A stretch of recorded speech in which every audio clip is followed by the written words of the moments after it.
Welcome back to the first unit of our course, the new perspective. So this is the third lecture where we'll talk about this current flow and obtain an expression for the current through a nano device. So as we discussed in the last lecture, the first thing you need is this density of states and the electrochemical potential, which tells you how far these states are filled.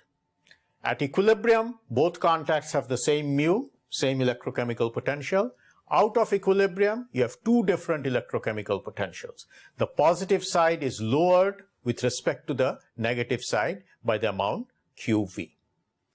Now, why does current flow when you apply a bias? Well, the idea is that if you look at these states, this contact wants to fill them up because it wants to bring it into equilibrium with itself.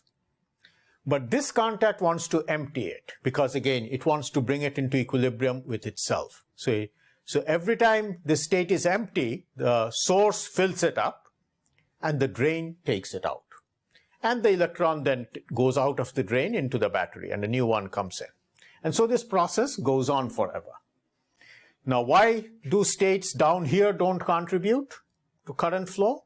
Well, because as far as these states are concerned, both contacts want to keep them filled. So it just stays filled. End of story, nothing else. No current flows. Okay?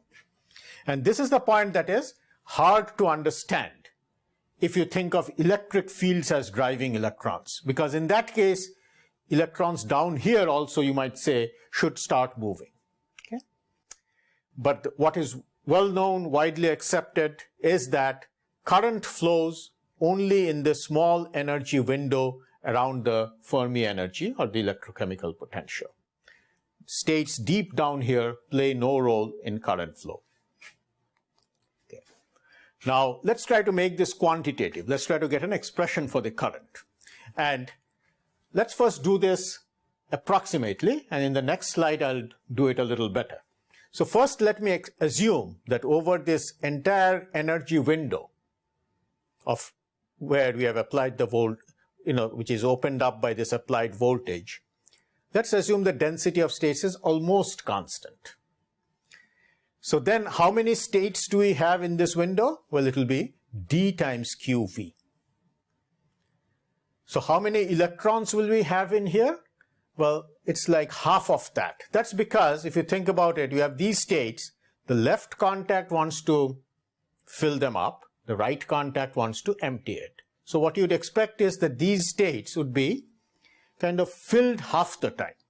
So it gets filled up, taken out, gets filled up, taken out. And as long as it's equally connected to both contacts, you'd think the electrons would fill up the states like half the time. And so the number of electrons in the channel would be this. Now the flow of electrons, that's this electrons per second, that's this current divided by Q. That is, current is the amount of charge that flows per second. And if you divide it by the charge on one electron, then what you get is how many electrons flow per second. And this is the number of electrons in the channel. This is the flow of electrons. And they are related by, so number of electrons is equal to the flow of electrons per second times the time that an electron spends in the channel. And I'll try to explain this point a little better shortly. But if you accept this, then you see you immediately get an expression for the conductance. Current divided by voltage, just simple arithmetic, and you get algebra, and you get Q squared D over 2T. So that's the density of states, and that's this time it takes for an electron to get from left to right. So where did this equation come from? Well, one analogy I've often used is, supposing we have a graduate program with, let's say 100 students graduate with a PhD every year. And let's say every student takes, say, 4 years to get a PhD. Then what would be the steady state number of graduate students in your program? So you see 100 per year times 4 years per student. So you'd have 400 students in your program. You can think about that. But this, I think, is something that you'd use to estimate the steady state number of PhD students in a graduate program. You see, New students continually come in and leave and graduate with a degree. So same here, you see, new electrons continually come in and leave. But steady state, if you want to know how many electrons are in the channel, that's like your graduate program, then that number of electrons would be the flow times the time that each electron spends in the channel. So this is an equation, this expression, relation is often quite useful. You see, sometimes it may be easier to estimate I.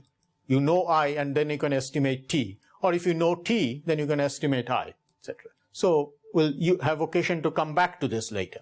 Okay. So, but if you accept this, as you see, you can get the conductance right away. But what I assume though here is that the density of states is constant over this energy window. So let's now do it a little better. That is, let us assume that it is not constant. So we consider a small energy range, dE. Right? So let us consider a small energy range dE so that the number of states in that energy window is density of states times dE. And so the number of electrons is that divided by 2. So previously we had done d times qv over 2. Now we are doing dE over 2. And then there's the current and then there's the time spent. And in principle, the time spent can also depend on the energy, because at certain energies, the electrons might have a bigger, higher velocity and zip right through. Other energies, it might take longer. So we could write it this way. And then you can rearrange it and write the current as dE qd over 2t.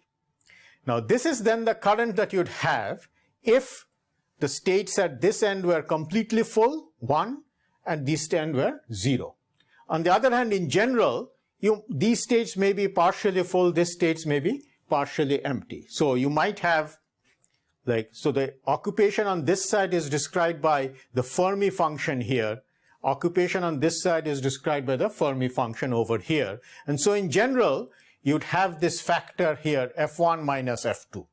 So for example, if both sides had the same F, then as we discussed, there would be no current flow. Current flow is because, one wants to fill it up, the other wants to empty it. But energy is down here, for example, F1 is equal to F2. Both are equal to 1. And so there is no current flow. So this factor here automatically takes care of this point, that current is driven by the difference in this Fermi functions. That is, and the two Fermi functions in the two contexts are different, and that's what causes current to flow. So this is the current at a single energy. And the thing is that in this viewpoint, we are assuming that an electron goes from left to right at the same energy without changing energies. And that makes it very simple. You see, you can think of different energy levels as all being independent. So this is this elastic resistor idea, that current is carried by different energy channels all independently. And so if you want the total current, you just add it up. And add it up means you integrate it. So once you have done that, you have got this expression for current, which you could rewrite in this form, that current is equal to this F1 minus F2 times a quantity here that we could call the conductance function, and that conductance would be written as q squared d over 2t. See? So this would be the general form of the current equation. And what we had done earlier was done a simpler version where we assumed that this conductance is independent of energy in that energy window. And so we are kind of able to pull it out. That's kind of what we did in the last slide. But this is the more general expression. So with that then, we are now ready to move on and obtain an expression for the conductance in general. And that's what we'll do in the next lecture. Thank you.